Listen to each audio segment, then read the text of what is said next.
Да, надо договор. К приходу неожиданных гостей продавец оказалась совершенно не готова, потому и отвечает на вопросы довольно неохотно. Просроченная медкнижка – вот и все документы, предоставленные по факту проверки. Выдано 2012 года. Последнее медосвидетельствование 2016 года. Фактически нет у человека. Проверяющий объясняет, к ней претензий нет, просто сама торговая точка на учете не состоит. Хозяин магазина, которого нет на месте, не зарегистрирован как индивидуальный предприниматель. Потому и наставления звучат в адрес продавца, которые наверняка дойдут и до хозяина.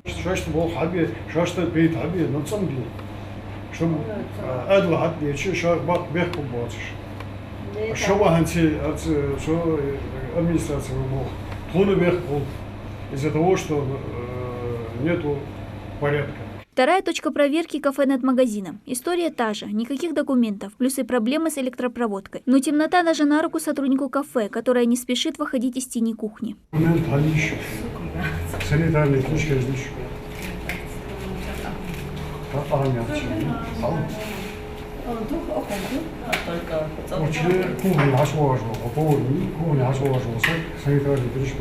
Это самое основное. И таких предприятий, скрывающихся в тени экономики, по городу Сунжи больше 100.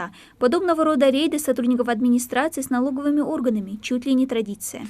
Нами по результатам в этом текущем году выявлено 144 точки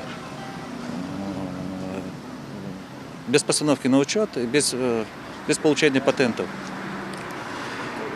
Что примерно где-то около 2 миллионов рублей недостачи налоговых платежей.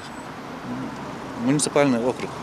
Как прописано в Налоговом кодексе страны, ведение деятельности организации или индивидуальным предпринимателем без постановки на учет в налоговом органе грозит штрафом в размере 10% от доходов, но не менее 40 тысяч рублей. Эти люди не желают понимать, что слабое поступление в бюджет налогов и взносов сильно влияет и на инфраструктуру города.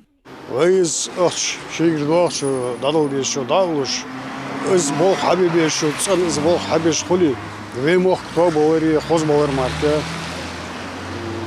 хамдат.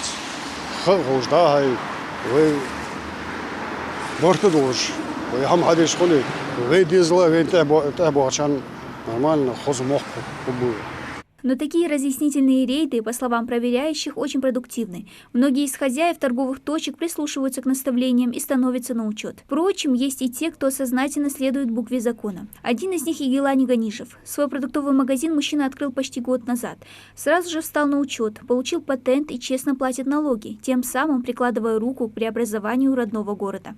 Налогождатель патент, патента оплатить дед, годовой патент, чучах пячу оплатить дедаху, бол хабибу. Чего бешал цены бибет, бол зарегистрировать, дальше патент или налоги, да, уж бол хаббецк.